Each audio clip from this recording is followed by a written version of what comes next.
The world's creative leaders gathered in Cannes last week for the Cannes Lion International Festival of Creativity, the Oscars of advertising. This is where groundbreaking campaigns are celebrated and global trends are set. Making history for Sri Lanka, Ruchi Sharma, founder of Human Sense, joined the jury this year, the first ever from our country and the first to have a Cannes finalist way back in 2010. Besides being on the Cannes shortlist jury, she also represents Sri Lanka on the D&AD Impact Council, both a first for Sri Lanka. With decades of creative leadership across Asia and the US, she discusses the Cannes Lions and beyond for Sri Lanka on Kaleidoscope Live Dialogues today. What did you see at Cannes Lions this year? I was on the film's jury and doing the shortlisting for it, of course, and I was just absolutely amazed and relieved that definitely creativity is still alive. Thank God for that. And it was really amazing because at some level it was a very, very rigorous process. And it did amaze me that does the industry still have that kind of funds to enter these award shows? And I'm really looking forward to seeing what's going to win soon. I mean, that will be the icing on the cake. But yeah, I'm sure so is everybody else. So I'm going back a couple of decades now. You were one of the first to bring in a finalist to Cannes for the 100-year Energizer campaign. Looking back, what resonated with the jury, do you think, at the time to make that campaign a finalist? Creative trends keep changing. And this, let's also remember that this Cannes finalist was won quite a few years back. But what it really did was, I think at some level, it was for the Energizer battery, and it was a beautiful commentary, the political commentary, which is still relevant for the times about how the political parties keep changing, but this brand has been consistent for 100 years. And I think that reality, the fact that it was rooted in very Sri Lankan politics, at the same time, the reality of the insight that the more things change, the more things that stay constant have far more value, was a great celebration that the jury saw, I think. So I think the unique voice was what really stood out. So did that finalist spot sort of, what did it do for the industry landscape in Sri Lanka? A lot of people came and congratulated me, but honestly, for me, more than the personal glory, I was amazed at the fact that it really changed the belief in the industry, I would like to say, and especially in the agency that I was working with at that point, Phoenix Ogilvy. The same creatives who felt they cannot reach for the stars were suddenly thinking sharper. It built a sense of confidence in their abilities and their skill sets. It made them realize that even a small voice from a small island stands out on the brilliance of a global stage like Cannes. And I think for me, that was the most satisfying outcome of that finalist. So what really happens behind the scenes at Cannes? What makes a campaign stand out? It's a little bit of a lottery, though, because it really depends on the collection of jurors that come in. And that's why the shortlisting jurors are extremely important, because the sheer volume of entries that come in, you need someone to first literally shift the wheat from the chaff. And after that, only it gets into the final rounds. And remember, it's the entire global stage. So that's the amount of entries are ridiculous. It actually gives you a little bit of, jury fatigue as well. So you have to keep pausing and reminding yourself that you're actually judging an entire country's creative output that's coming out. But unsurprisingly, the things that really rise to the surface are always the same that have been for years.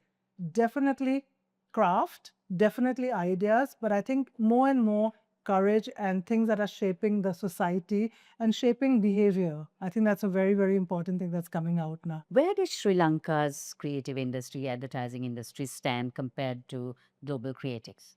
I really feel like the Sri Lankan industry underestimates what it's capable of. We do so much with so little. Our resources are so little, and yet the kind of impact we can have and we do have is tremendous. And I'm constantly giving this motivation speech to the industry because I really feel like very often everyone's trying to ape the West. And I think what is really standing out now is different perspectives, diversity of perspectives, and of smaller countries having a larger voice and getting amplified.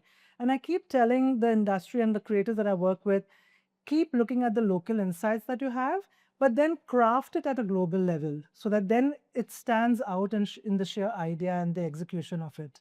So AI is Ah. reshaping creativity worldwide. Where is the line between human intuition and machine-driven insight? I knew you'll ask me that question. In fact, I'm sure right now at Cannes, Everyone's talking about this because it has definitely had an impact. I mean, we pride ourselves as humans bringing in creativity to the table.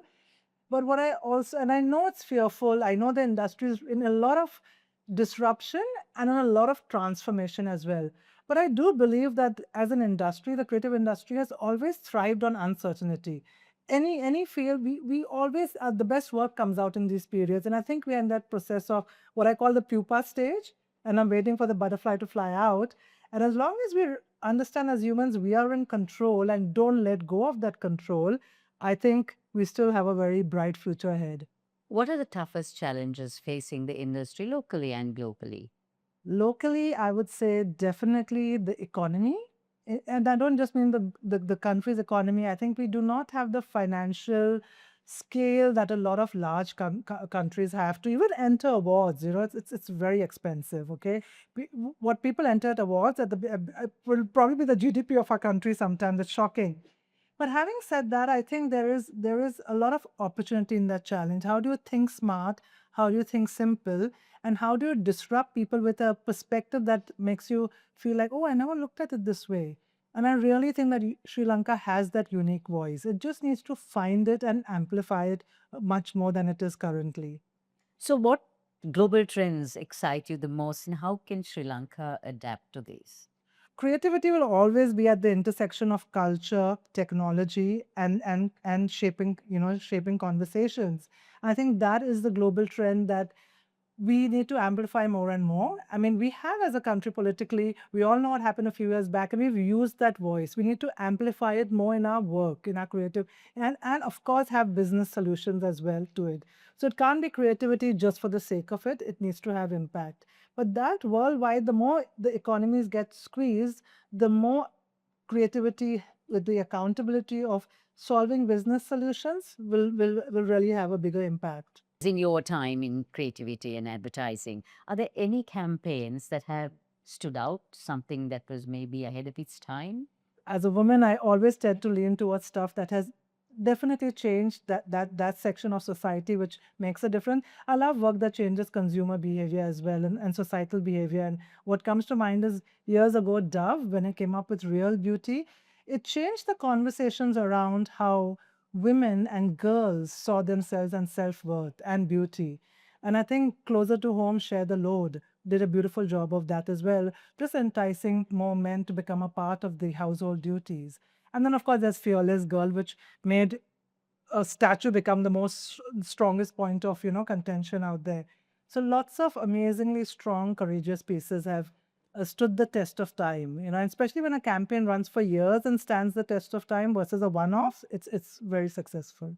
So, young creatives are moving into very, very unusual circumstances now. What is the role they will play in actually shaping this creative industry? A lot of young creatives sadly are losing hope, and I keep reminding them that they keep thinking, what's the future for us? And I keep telling them, it's not about the future. You are the present. You shape it. You decide how you want to take this because this is going to be your legacy going forward. And this is something, if you they start realizing that, because I think the beautiful thing about the young generation is they have opinions and they have a voice, and they really use social media to amplify that voice. And the important thing is for them to realize that they have the power. And I would say that for Sri Lanka as an industry overall, the day you realize you have the power and you stop giving it outside is when you really stand out in your own strength and your own visibility. And I'll be applauding right there in the front row.